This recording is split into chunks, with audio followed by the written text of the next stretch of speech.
Hi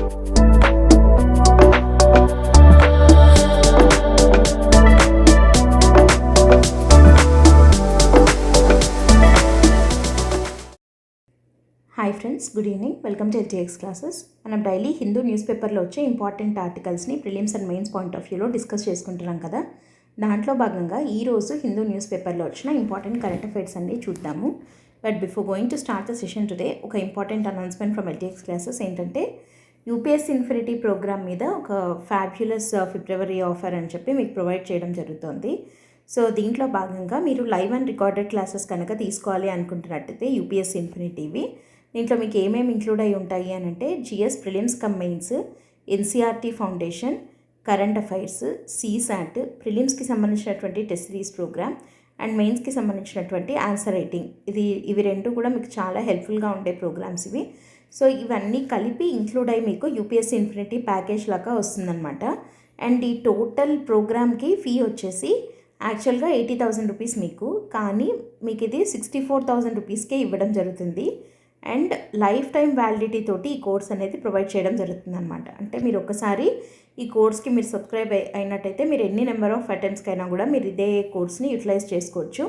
and ఇంకోటి ఏంటి అని అంటే, తెలుగు మీడియంలో మీరు ప్రిపేర్ అవ్వాలి అనుకుంటున్నా కూడా యూపీఎస్సీ ఇన్ఫినిటీ ప్రోగ్రామ్ లేదా APPSC or TGPSC group 1 and group 2కి ప్రిపేర్ అవుతున్నా కూడా తెలుగు మీడియం ఆస్పిరెంట్స్కి స్పెషల్గా వాళ్ళకి కావాల్సిన కంటెంట్ అంతా కూడా తెలుగులోనే ప్రొవైడ్ చేయడం జరుగుతుంది. అండ్ క్లాసెస్ కూడా ప్యూర్ తెలుగు మీడియంలో చెప్పడం జరుగుతుంది అనమాట. సో తెలుగు మీడియం ఆస్పిరెంట్స్ దీన్ని బాగా యూటిలైజ్ చేసుకోవచ్చు. అండ్ ఇప్పుడు మీరు ఈ ప్రోగ్రామ్కి కనుక సబ్స్క్రైబ్ చేసుకోవాలి విత్ డిస్కౌంటెడ్ రేట్ 64,000కి ఈ ప్రోగ్రామ్ని తీసుకోవాలి అనుకుంటున్నట్టయితే, దానికి వ్యాలిడిటీ డేట్ వచ్చేసి 28th ఫిబ్రవరి వరకు మాత్రమే వ్యాలిడ్ ఉంటుంది, ఈ మంత్ ఎండింగ్ వరకు. సో మీరు ఈ లోపల సబ్స్క్రైబ్ చేసుకోండి. అండ్ మీరు ఆఫ్లైన్లో కావాలనుకుంటే ఆఫ్లైన్లో కూడా క్లాసెస్కి సబ్స్క్రైబ్ అవ్వచ్చు. మీరు వైజాగ్ బ్రాంచ్ని విజిట్ చేసి అక్కడ మీరు ఆఫ్లైన్ క్లాసెస్ కూడా తీసుకోవచ్చు అనమాట. ఓకే, సో మీకు ఇంకేమైనా ఫర్దర్గా డౌట్స్ ఉంటే దీనికి సంబంధించి ఈ నెంబర్ని కాంటాక్ట్ అవ్వండి, or else you can download the app LTX classes. So let us start our Hindu analysis today. ఈరోజు హిందూ న్యూస్ పేపర్లో వచ్చిన ఆర్టికల్స్ 1 by 1 మనము డిస్కస్ చేద్దాం. ఓకే, అండ్ ఫస్ట్ ఆర్టికల్ వచ్చేసి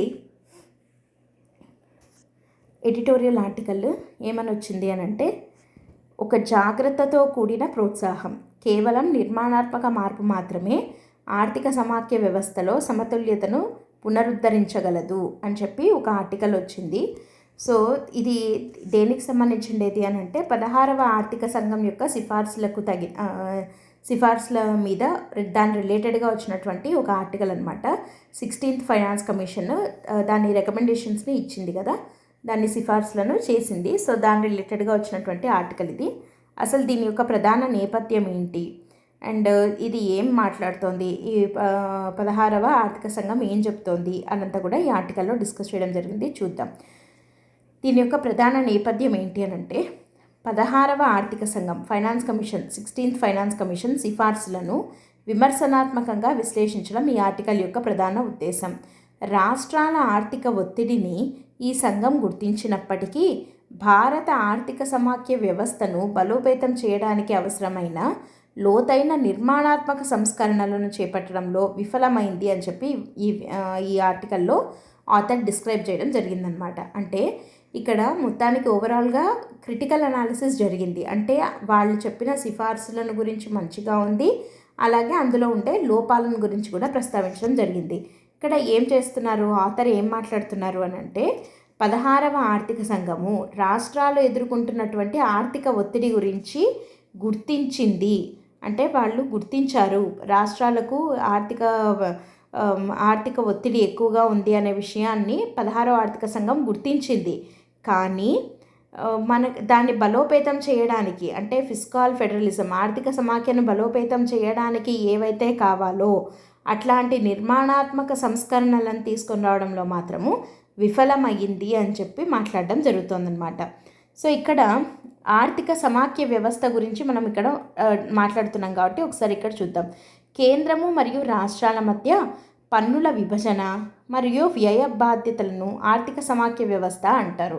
సమాఖ్య అంటే ఫెడరలిజం కదా, అంటే కేంద్ర ప్రభుత్వము తర్వాత రాష్ట్ర ప్రభుత్వము, అంటే ఇది ఎవరి కిందికి ఒకరి కిందికి రారు, అంటే అట్లా రాష్ట్రాలన్నీ కేంద్రం కిందికి వెళ్తాయి, కానీ రాష్ట్రాలకు కూడా కొంతవరకు స్వయం ప్రతిపత్తి హోదా కల్పించడం జరిగింది కదా మన రాజ్యాంగము. సో ఇక్కడ ఈ రెండిటికి ఈక్వల్గా రాజ్యాంగము పవర్స్ని డివైడ్ చేయడం జరిగింది, కాబట్టి మనం దాన్ని సమాఖ్య అని అంటాము. భారతదేశంది సమాఖ్య వ్యవస్థ అని అంటాం. సో ఇక్కడ ఆర్థిక పరంగా కూడా ఇది సమాఖ్యనే. ఎందుకు అనంటే కేంద్రం మరియు రాష్ట్రాల మధ్య పన్నుల విభజన జరుగుతుంది, వ్యయ బాధ్యతలు ఉంటాయి. అంటే కేంద్రము రాష్ట్రాలకు అయ్యే కొన్ని ఖర్చులను కేంద్రం భరిస్తుంది, అట్లాగే కేంద్రానికి రాష్ట్రాలు పన్నులను కట్టడం జరుగుతుంది, అండ్ ఆ పన్నులను మళ్ళీ కేంద్రం రాష్ట్రాలతో పంచుకోవడం కూడా జరుగుతుంది. సో కాబట్టి దీన్నంతటిని ఆర్థిక సమాఖ్య వ్యవస్థ అని అంటారనమాట. ప్రధాన రాజ్యాంగ నిబంధనలు, దీనికి సంబంధించిన నిబంధనలు ఏవి అని అంటే ఆర్టికల్ 270 వర్టికల్ షేరింగ్ గురించి చెప్తుంది. అంటే కేంద్రం పన్నుల నిలువు విభజన గురించి ఆర్టికల్ 270వ అధికరణ మాట్లాడుతుంది. అండ్ ఆర్టికల్ 280 వచ్చేసి ఆర్థిక సంఘం ఏర్పాటు గురించి. 280 finance commission, constitution of finance commission. ఎవరు ఏర్పాటు చేస్తారు దీన్ని? మనకు రాష్ట్రపతి ఏర్పాటు చేస్తాడు. దీన్ని ఆర్థిక సంఘాన్ని రాష్ట్రపతి ఏర్పాటు చేయడం జరుగుతుంది. ప్రతి 5 ఏళ్లకు ఒకసారి ఒక ఆర్థిక సంఘాన్ని అపాయింట్ చేయడం జరుగుతుందన్నమాట. అంటే ఒక ఆర్థిక సంఘం యొక్క వ్యవధి ఎంత అంటే 5 సంవత్సరాలు. నెక్స్ట్ జిఎస్టీ వ్యవస్థ ఏంటి? రాష్ట్రాల ఆర్థిక అధికారాలు కేంద్రం వైపు గణనీయంగా మళ్ళడం.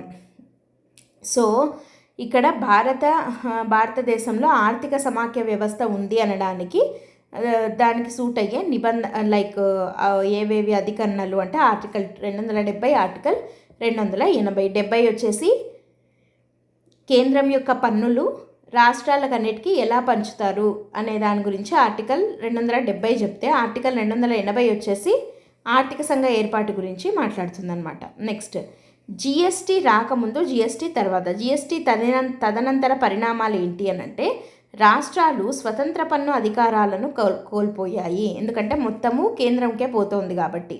తర్వాత ఆదాయ అనిశ్చితి పెరిగింది, కేంద్ర బదిలీలు మరియు రుణాలపైన రాష్ట్రాలు ఎక్కువగా ఆధారపడాల్సి వచ్చింది. సో కేంద్రం మీద ఆధారపడడం అనేది అంత కరెక్ట్ కాదు, రాష్ట్రాలకు స్వయం ప్రతిపత్తి ఉండాలి కొంతవరకు. కానీ జిఎస్టీ వచ్చిన తర్వాత ఏమైంది? కేంద్రం బదిలీల మీద, తర్వాత కేంద్రం ఇచ్చే రుణాలపైన ఎక్కువగా ఆధారపడాల్సి వస్తుంది రాష్ట్రాలు. తర్వాత ఇప్పుడు 16వ ఆర్థిక సంఘము సిఫార్సు చేయబడిన సిఫార్సులు ఏవి అనేది చూద్దాం ఒకసారి. ఫస్ట్ది నిలువు విభజన, వర్టికల్ డెవల్యూషన్ అంటాం. 41% వద్ద యథాతథ స్థితి, అంటే ఇప్పుడు 41% అంటే కేంద్రం దగ్గర ఎంత పన్నులు అయితే కలెక్ట్ అవుతాయో అందులో 41% పన్నులు రాష్ట్రాలకి ఇవ్వాలి అని చెప్పి ఇంతకుముందు ఆర్థిక సంఘం 15వది అదే చెప్పింది. ఇప్పుడు 16వ ఆర్థిక సంఘం కూడా యథాతథ స్థితి కంటిన్యూ అవ్వాలి అని చెప్పిందనమాట. అంటే 2026 నుంచి 31 కాలానికి రాష్ట్రాల యొక్క వాటా 41%గానే 16వ ఫైనాన్స్ కమిషన్ కొనసాగించడం జరిగింది. సో ఇది మనకి వెరీ వెరీ ఇంపార్టెంట్. యాక్చువల్గా ఈ ఆర్టికల్ మనకి సిలబస్లో దేని కిందికి వెళ్తుంది? GS 3 కిందికి వెళ్తుంది. GS 3లో ఎకానమీ కిందికి వెళ్తుంది కదా. సో ఎకానమీ కిందికి వెళ్తుంది, అండ్ దీన్ని వెనకల స్టాటిక్ పార్ట్ వచ్చేసి 2లో పాలిటీ కిందికి కూడా వెళ్తుంది. సో ఇక్కడ మనకి ప్రిలిమ్స్లో క్వశ్చన్ అడిగేదానికి ఎట్లా అవకాశం ఉంది అంటే కొన్ని రికమెండేషన్స్, కొన్ని సిఫార్సులను ఇచ్చి వీటిల్లో 16వ ఆర్థిక సంఘం సిఫార్సు కానిదేది అట్లా అడుగుతారనమాట. ఇప్పుడు అక్కడ 41% బదులు 42%కి పెంచింది అని అట్లా ఒక చిన్న ఫ్యాక్ట్ మార్చి అడిగేదానికి అవకాశం ఉంది. రాష్ట్రాల యొక్క డిమాండ్, జిఎస్టీ వల్ల తగ్గిన స్వయం ప్రతిపత్తి మరియు ఆరోగ్యము, విద్య వంటి రంగాల్లో పెరిగిన వ్యయాల దృష్ట్యా దీన్ని 50%కి పెంచాలి అని చెప్పి రాష్ట్రాలు కోరాయి. అంటే సపోజ్ ఫర్ ఎగ్జాంపుల్ ఒక 100 రూపాయలు అనుకుందాం మొత్తం పన్ను, ఓకే, జస్ట్ ఫర్ ఎగ్జాంపుల్ ఒక 100 రూపీస్ పన్ను కనుక కలెక్ట్ అయితే దీంట్లో 41 రూపాయలు కేంద్రము అన్ని రాష్ట్రాలకు పంచాల్సి ఉంటుంది. 41 రూపాయలని అన్ని రాష్ట్రాలకు డివైడ్ చేస్తుంది 15వ ఆర్థిక సంఘం ప్రకారము. అయితే రాష్ట్రాలు ఏమడుగుతున్నాయి? ఖర్చులు పెరిగాయి కాబట్టి కనీసం సగం అన్నా, అంటే 50 రూపాయలన్నా అన్ని రాష్ట్రాలకు పంచాలి అని చెప్పి రాష్ట్రాలు డిమాండ్ చేశాయి. కానీ 16వ ఆర్థిక సంఘం కూడా 41% వర్టికల్ డెవల్యూషన్కి, అంటే నిలువు విభజనకే ఆమోదం తెలిపిందనమాట. 16వ ఆర్థిక సంఘం కూడా అంతే చాలని చెప్పడం జరిగింది. సో యథాతథ స్థితిని కొనసాగించడము అనేది కేవలము ఆర్థిక జాగ్రత్తను సూచిస్తుంది, అంతే తప్ప సమాఖ్య వ్యవస్థ పట్ల ఉన్న గొప్ప ఆశయాన్ని కాదు అని అంటున్నాం. అంటే ఇది ఆర్థికంగా కొంచెం జాగ్రత్తగా ఉండాలి, ఇష్టానికి రాష్ట్రాలకు అంతంత ఇచ్చేస్తే కష్టమవుతుంది అన్న ఉద్దేశంతో 41% అనేది అట్లే కంటిన్యూ చేయడం జరిగిందనమాట. సో అది మొదటి సిఫార్సు. ఇప్పుడు రెండోది చూద్దాం. క్షితిజ సమాంతర విభజన అంటే హారిజాంటల్ డెవల్యూషన్. ఇది పరిమిత సంస్కరణలు చేశారు దీంట్లో. ఎట్లా అంటే ఇప్పుడు 41% అన్ని రాష్ట్రాలకు కలిపి 41% పంచుతారు కదా, మళ్ళీ దాంట్లో ఏ రాష్ట్రానికి ఎంత ఇవ్వాలి అన్నిటికీ సమాంతరంగా ఇవ్వరన్నమాట. సో ఎట్లా ఇస్తారు అనే దాంట్లో జరిగినటువంటి మార్పులు ఏంటి అని అంటే పన్ను ప్రయత్నం అంటే ట్యాక్స్ ఎఫర్ట్ జీడిపిలో భాగస్వామ్యం. సో అంటే జీడిపిలో భాగస్వామ్యంగా పన్ను ఎఫెక్ట్ ట్యాక్స్ ఎఫర్ట్ అనేది ఎంత ఉంది, దీని వెయిటేజీని ప్రస్తుతం 2.5%గా ఉన్నింది, దీన్ని 10%కి పెంచడం జరిగింది. సో 10%కి పెంచడం అంటే 4 times చేశారనమాట దీన్ని. తర్వాత దీనివల్ల ఉపయోగం ఏంటి అని అంటే సమర్థవంతంగా పనిచేసే వృద్ధి కేంద్రీకృత రాష్ట్రాలకు మరియు మెరుగైన పరిపాలన అందించే రాష్ట్రాలకు ఇది కొంత ప్రోత్సాహకరంగా ఉంటుంది. అంటే ఎక్కువ పన్ను కడుతున్నారు, జీడిపిలో పన్ను శాతం ఎక్కువగా ఉంది అంటే దాని అర్థం ఏంటి అంటే ఎక్కువగా ఉద్యోగ కల్పన జరిగినట్టు, ఎక్కువగా మనకి పారిశ్రామిక రంగం బాగున్నట్టు కదా. సో ఏ రాష్ట్రాలైతే ఆ రకంగా అభివృద్ధి చెందుతున్నాయో వాటికి ప్రోత్సాహకరంగా ఉండేందుకు ఇప్పుడు 2.5% వెయిటేజ్ మాత్రమే ఉందన్నమాట. సో దాన్ని ఎంతకు పెంచారు, 10%కి పెంచడం జరిగింది. అండ్ జనాభా ప్రమాణాల మార్పు, జనాభా నియంత్రణకిచ్చే ప్రాధాన్యతను తగ్గించడం జరిగింది. ఇది భారతదేశము తన జనాభా ప్రయోజనాలను అందుకుంటున్న తరుణంలో సరైన నిర్ణయం. ఇక్కడ ఏంటి అని అంటే జనాభా నియంత్రణ కనుక నిర్వహించిన రాష్ట్రాలకి ఇంతకుముందు కొంత వెయిటేజీ అనేది ఉండిందనమాట.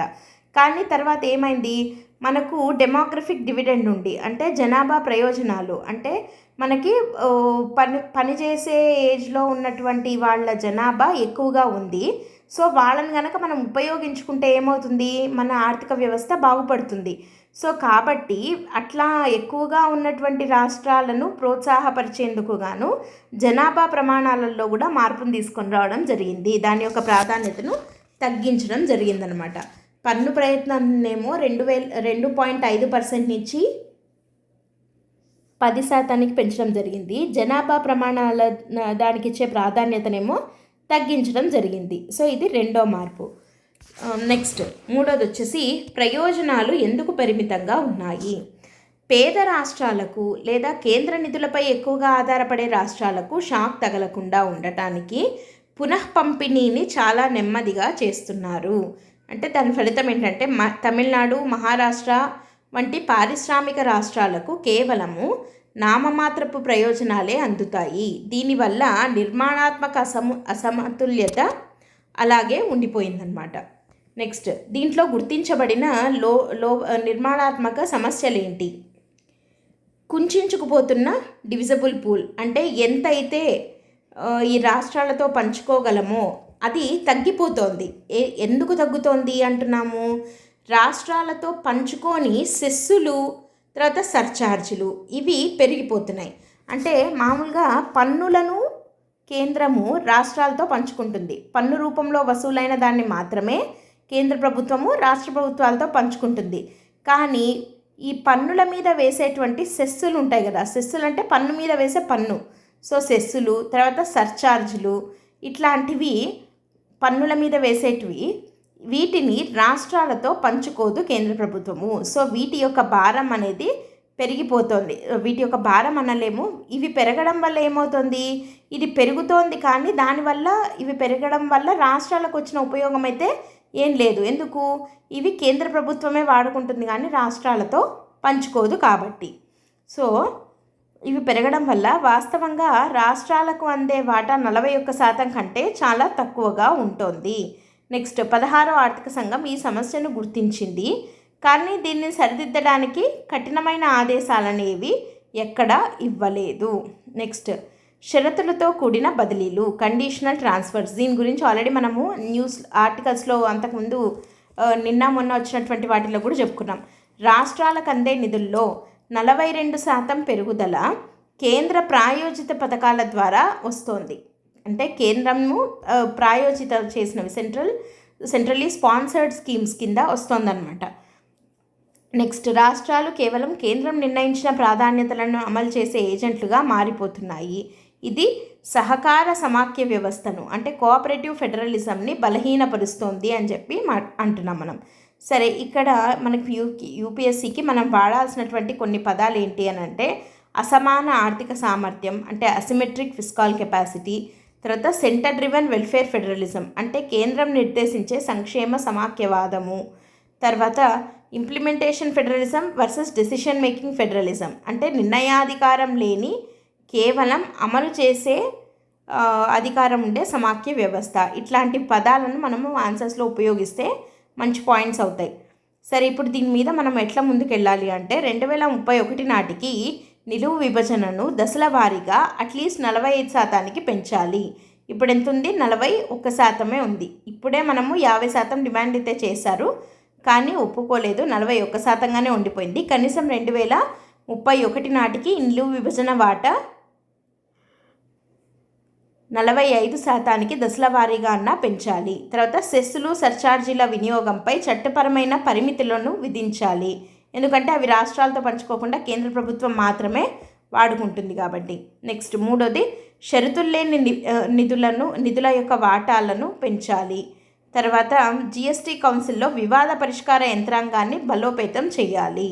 సో ఇవి మనం చెప్తున్నటువంటి వే ఫార్వర్డ్, ముందుకెళ్ళే మార్గంలో ఎదురయ్యే సమస్యలను ఎట్లా అడ్డుకోవాలి అని చెప్పి చెప్తున్నాం.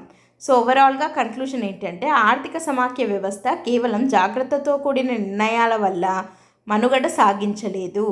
బాధ్యతలకు అనుగుణంగా వనరులను కేటాయించే రాజ్యాంగ ధైర్యం దానికి చాలా అవసరం అని చెప్పి ఆన్సర్ని మనం కన్క్లూడ్ చేస్తున్నాం. ఓవరాల్గా 16వ ఆర్థిక సంఘం ఇచ్చినటువంటి సిఫార్సులు, అది దానివల్ల వచ్చేటువంటి మార్పు ఏంటంటే లైక్ ఏం సిఫార్సు చేసింది, ఆ తర్వాత ఏమంటున్నాం మనము ఇంకా ఒకవేళ చేసినా కానీ ముందుకెళ్లాల్సిన మార్గంలో తీసుకొని రావాల్సినటువంటి మార్పులు ఏంటి అండ్ ఫైనల్గా కంక్లూషన్ ఏంటి అని చెప్పి డిస్కస్ చేయడం జరిగింది. Okay, let us move on to the next article.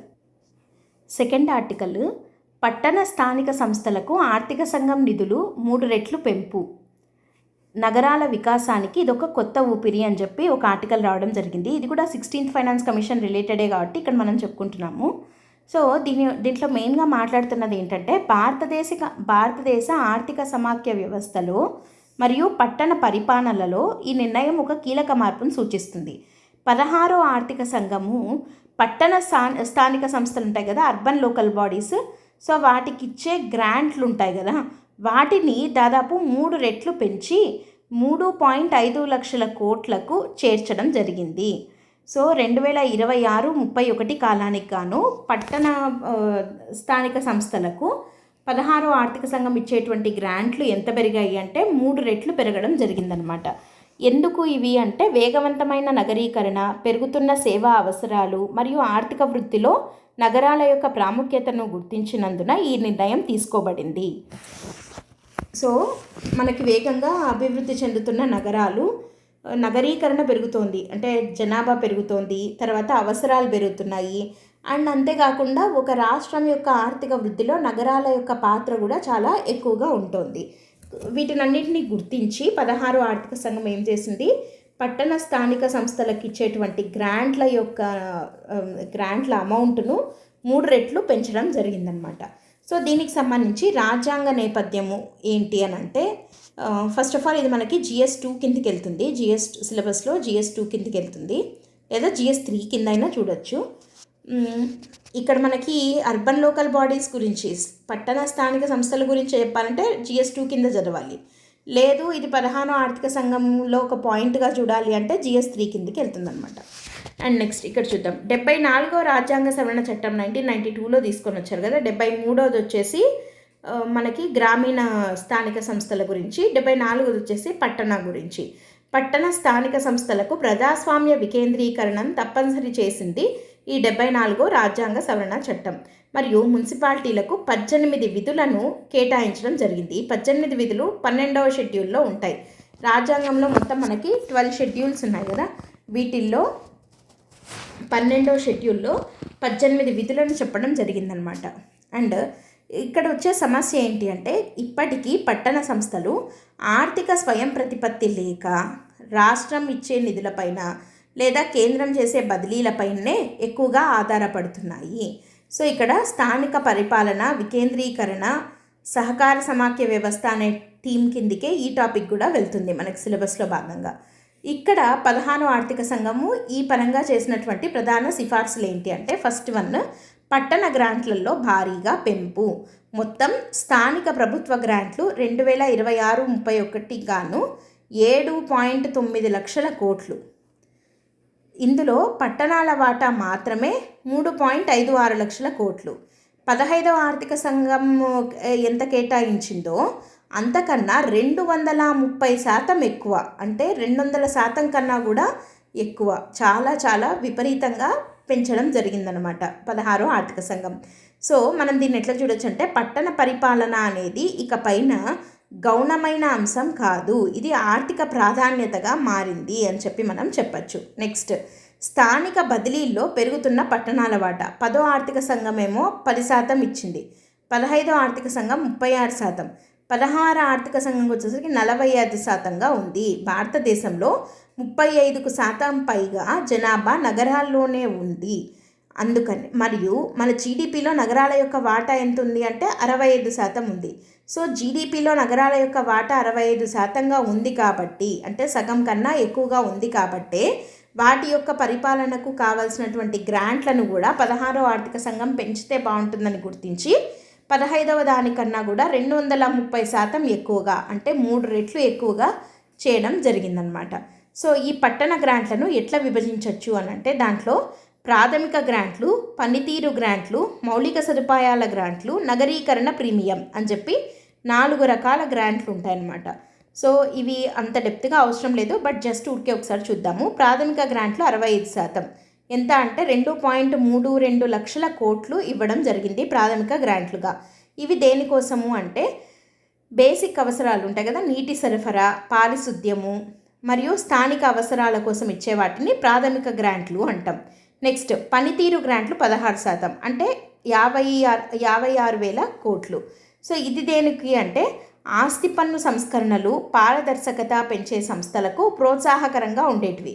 పనితీరు గ్రాంట్లు పేర్లోనే ఉంది కదా, అంటే వాళ్ళ ఆ స్థానిక సంస్థల యొక్క పనితీరులను బట్టి, అంటే వాళ్ళు తీసుకొని వచ్చే సంస్కరణలను బట్టి, వాళ్ళు చూపించే పారదర్శకతను బట్టి ఆ సంస్థలను ప్రోత్సహించేందుకు గాను ఇచ్చేటువంటి గ్రాంట్లు పనితీరు గ్రాంట్లు. మూడోది వచ్చేసి మౌలిక సదుపాయాల గ్రాంట్లు. ఇది భారీ పెట్టుబడులు మరియు ప్రాజెక్టుల అమలు కోసం ఇచ్చేటువంటి మద్దతు. దీనికి 56,000 కోట్లను అలాట్ చేయడం జరిగింది. నెక్స్ట్, నాలుగోది వచ్చేసి నగరీకరణ ప్రీమియం. సో దీనికి 10,000 కోట్లు ఇవ్వడం జరిగింది.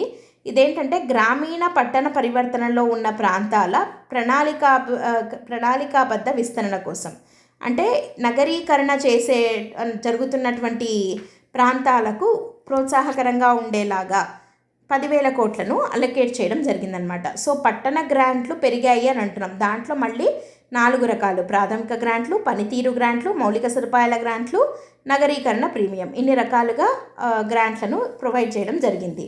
ఇది కేవలము నిధుల పెంపు మాత్రమే కాదు, ఇదొక నిర్మాణాత్మక మార్పు అంటున్నాం. మూడో అంచె బలోపేతం. మున్సిపాలిటీలకు నేరుగా ఆర్థిక సాధికారత అనేది లభిస్తుంది. సో దానివల్ల ఏమవుతుంది, కేంద్ర పథకాలపైన, తర్వాత రాష్ట్రం యొక్క నిధుల బదిలీ పైన ఆధారపడాల్సిన అవసరం ఉండదు. థర్డ్ టైర్ అంటాం అనమాట. అంటే మొత్తం మనకి 3 టైర్స్ ఆఫ్ గవర్నమెంట్ ఉంటుంది కదా, సెంట్రల్ గవర్నమెంట్, కేంద్ర ప్రభుత్వము, స్టేట్ గవర్నమెంట్ అంటే రాష్ట్ర ప్రభుత్వము. మూడో అంచె ఏంటి అంటే లోకల్ గవర్నమెంట్. సో ఇది బలోపేతం అవుతుంది. మనకి ఈ లోకల్ గవర్నమెంట్లో 3 ఉంటాయి. ఒకదాన్ని ఏమంటాము అంటే ఫండ్స్, రెండోది ఫంక్షన్స్, మూడోది ఫంక్షనరీస్ అంటాం. ఫంక్షనరీస్ అని అంటే ఫంక్షనరీస్ అంటే మానవ వనరులు, ఫంక్షన్స్ అంటే పనులు, ఫండ్స్ అంటే ఆర్థిక వనరులు.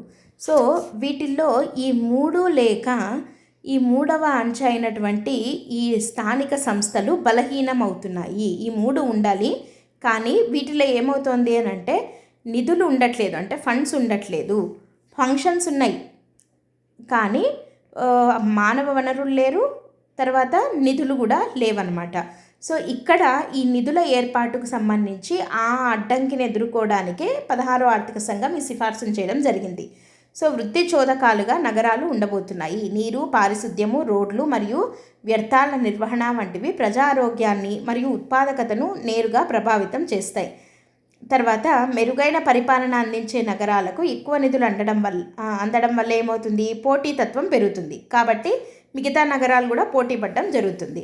నెక్స్ట్ దీంట్లో ఉన్నటువంటి సవాళ్ళు ఏంటి అని అంటే మున్సిపాలిటీలో సాంకేతిక సిబ్బంది, పట్టణ ప్రణాళికాకర్తలు మరియు ఆర్థిక నిర్వహణ వ్యవస్థల యొక్క కొరత చాలా ఉంది. సో దీంట్లో ఉండే సవాళ్ళు ఇది. నెంబర్ 1 ఏంటి అని అంటే ఈ ఆర్థిక నిర్వహణ వ్యవస్థల యొక్క కొరత. రెండోది, చిన్న మరియు మధ్య తరహా పట్టణాలలో నిధులను సక్రమంగా వినియోగించుకునే సామర్థ్యం కూడా తక్కువ. సో ఇన్ని నిధులు ఇచ్చినా వాటిని సక్రమంగా ఉపయోగించుకున్న వాళ్ళు ఉండాలి, అది తక్కువ. మూడోది ఏంటి, అసమానతలు. పెద్ద నగరాలు ఎక్కువ ప్రయోజనం పొంది చిన్న మున్సిపాలిటీలు వెనకబడిపోయే ప్రమాదం ఉందన్నమాట. సో ఇవి ఎదుర్కొనే సవాళ్ళు. మరి దీనికి పరిష్కార మార్గం ఏంటి, సామర్థ్య పెంపు. మున్సిపల్ క్యాడర్లను బలోపేతం చేయడము మరియు డిజిటల్ అకౌంటింగ్ విధానాలను ప్రవేశపెట్టడం ఒక మార్గం. రెండోది వచ్చేసి ఆస్తి పన్ను సంస్కరణలు మరియు యూజర్ ఛార్జీల ద్వారా మున్సిపాలిటీలు వాటి ఆదాయాన్ని అవే పెంచుకునేలాగా చేయడం, ఇది రెండో మార్గం.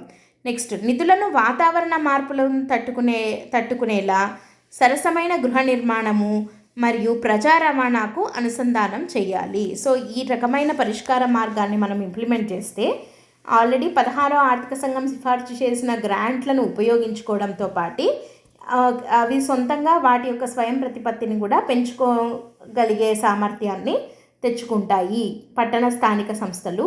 దాని ద్వారా మూడో అంచె బలోపేతం అవుతుంది అని చెప్పి చెప్తున్నాం అన్నమాట.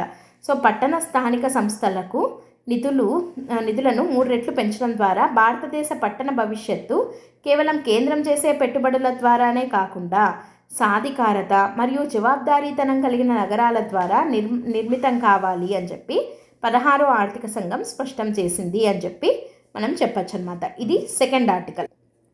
థర్డ్ ఆర్టికల్ వచ్చేసి జాతీయ ప్రజా ప్రయోజన వనరుగా చిత్తడి నేలలు అని చెప్పి ఒక ఆర్టికల్ రావడం జరిగింది. చిత్తడి నేలలు గురించి వచ్చిందనమాట ఇది.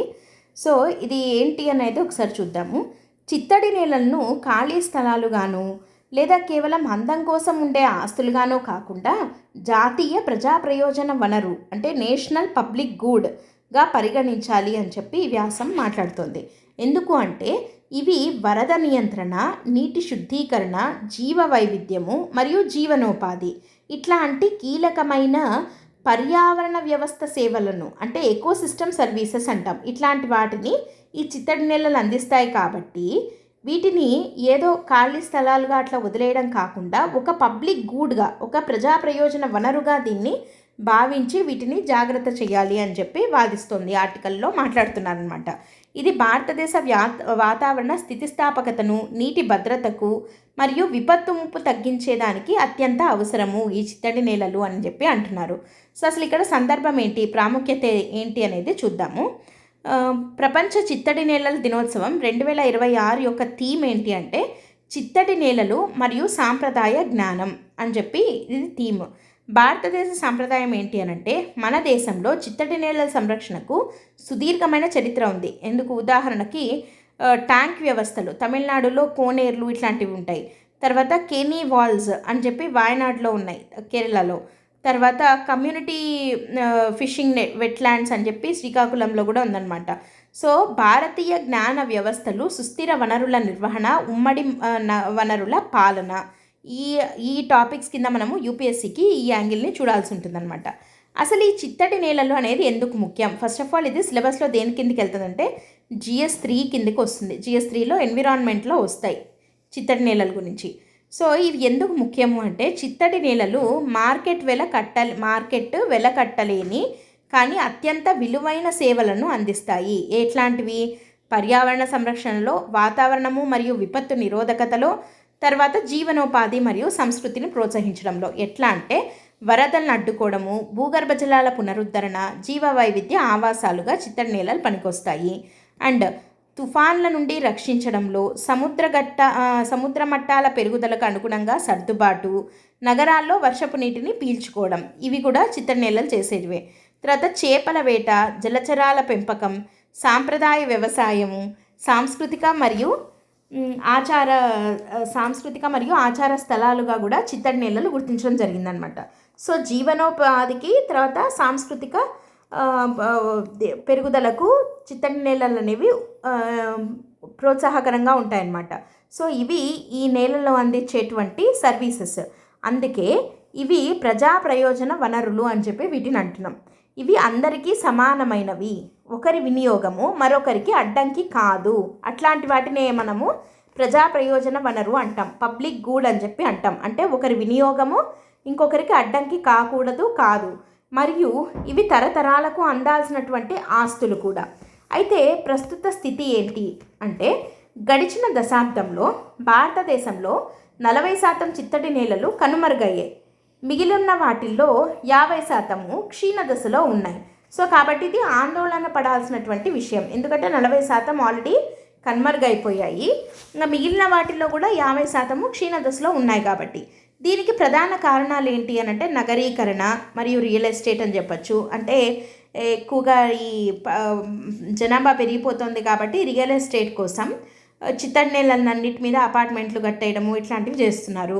తర్వాత మౌలిక సదుపాయాల నిర్మాణం, రోడ్లు, ఆనకట్టలు కట్టడం, తర్వాత కాలుష్యం, మురుగునీరు, పారిశ్రామిక వ్యర్థాలంతా వాటిల్లో కలపడము, తర్వాత ఇసుక తవ్వకాలు మరియు భూగర్భ జలాల అతిగా వెలికితీత, ఇవి ప్రధానమైన కారణాలు చిత్తడి నేలలు క్షీణదశలో ఉండడానికి.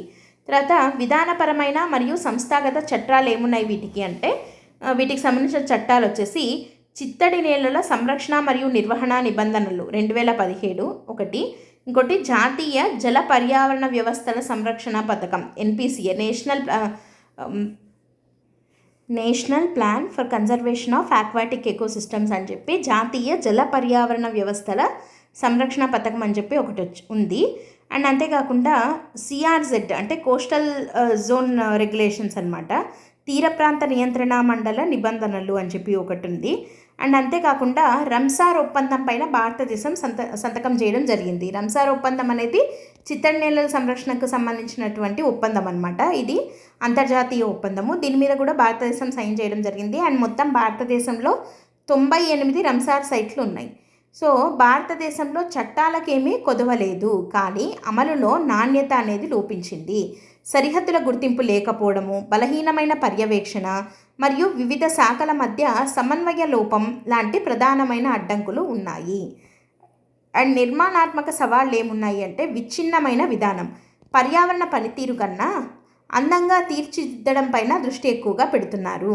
తర్వాత ఆనకట్టలు, రోడ్ల వల్ల సహజ నీటి ప్రవాహాలకు అడ్డంకులు ఏర్పడుతున్నాయి. అండ్ నగర చిత్తడి నేలలను ఖాళీ స్థలాలుగా చూడడం. సో వీటిని వ్యర్థాలకు పారబోసే వ్యర్థాలన్నింటినీ తీసుకుపోయి అక్కడ పడేసే ప్రాంతాలుగా వాడుతూ ఉండడం వల్ల కాలుష్యం అనేది పెరిగిపోతుంది. అండ్ ఒకవైపు నగరీకరణ, మరోవైపు సముద్ర మట్టాల పెరుగుదల వల్ల మడ అడవులు అనేటివి అంతరించిపోతున్నాయి. మడ అడవులు అంటే మ్యాంగ్రూవ్స్ అంటాం కదా, సో అవి అంతరించిపోతున్నాయి. చిత్తడి నేలలు ఏమంటామంటే వెట్లాండ్స్ అంటాం, మడ అడవులు అంటే మ్యాంగ్రూవ్స్ అంటాం. నెక్స్ట్ మరి ఇప్పుడు పరిష్కార మార్గాలు ఏంటి అంటే కఠినమైన నోటిఫికేషను మరియు సరిహద్దు గుర్తింపు. చిత్తడి నేలల మ్యాప్లను ప్రజలకు అందుబాటులో ఉంచాలి. సో దట్ వాటిని వాళ్ళు కరెక్ట్గా ఉపయోగించుకోగలుగుతారు కాబట్టి. తర్వాత మురుగునీటి శుద్ధీకరణ, చిత్తడి నేలల్లోకి మురుగునీరు చేరకముందే తప్పనిసరిగా శుద్ధి చేయాలి. అంతేకాకుండా జలవనరుల అనుసంధానత, కేవలం ఒక ప్రాంతంపై కాకుండా మొత్తం నదీ పరివాహక ప్రాంతం అంతా ప్రాతిపదికన నిర్వహణ అనేది చేపట్టాలి. తర్వాత విపత్తు ముప్పు మౌలిక సదుపాయాలు, చిత్తడి నేలలను సహజ మౌలిక సదుపాయాలుగా పరిగణించి పట్టణ ప్రణాళికలో చేర్చాలి. సో పట్టణ ప్రణాళికలో వీటి యొక్క సంరక్షణను భాగంగా చేరిస్తే ఆటోమేటిక్గా ఇవి కూడా పరిరక్షించబడతాయి అని అంటున్నాం. నెక్స్ట్ సాంకేతికత వినియోగం, శాటిలైట్ రిమోట్ సెన్సింగు, డ్రోన్లు ఇట్లాంటి వాటిని ఉపయోగించి ఆక్రమణలు ఉంటాయి కదా, సో వాటిని అడ్డుకోగలుగుతాము ఈ చిత్తడి నేలల మీద. అంటే ఇందాక మనం చెప్పుకున్నట్టు ఈ రియల్ ఎస్టేట్లు పెరిగిపోవడము, అపార్ట్మెంట్లు కట్టడము ఇట్లాంటివి ఉంటాయి కదా, అట్లాంటి వాటిని అడ్డుకోవచ్చు యూజింగ్ టెక్నాలజీ, సాంకేతికతను ఉపయోగించి అని చెప్పి అంటున్నాం. సో ఫైనల్గా ఏమంటున్నామంటే చిత్తడి నేలలను వృధా భూములుగా కాకుండా పనిచేసే పర్యావరణ వ్యవస్థలుగా మరియు జాతీయ ప్రజా ప్రయోజన వనరులుగా పరిగణించినప్పుడే అవి భారతదేశ నీటి భద్రతకు, వాతావరణ నిరోధకతకు మరియు పర్యావరణ భవిష్యత్తుకు వెన్నెముకగా నిలుస్తాయి చిత్తడి నేలలు అని చెప్పి ఆన్సర్ని కన్క్లూడ్ చేయొచ్చు అనమాట. సో ఇవి ఈరోజు హిందూ న్యూస్ పేపర్లో వచ్చిన ఇంపార్టెంట్ ఆర్టికల్స్. ఓకే, రేపు మళ్ళీ ఇంపార్టెంట్ ఆర్టికల్స్ అన్నింటినీ prelims and mains point of వ్యూలో డిస్కస్ చేద్దాం. That's it for today. Thanks for listening. All the best. By.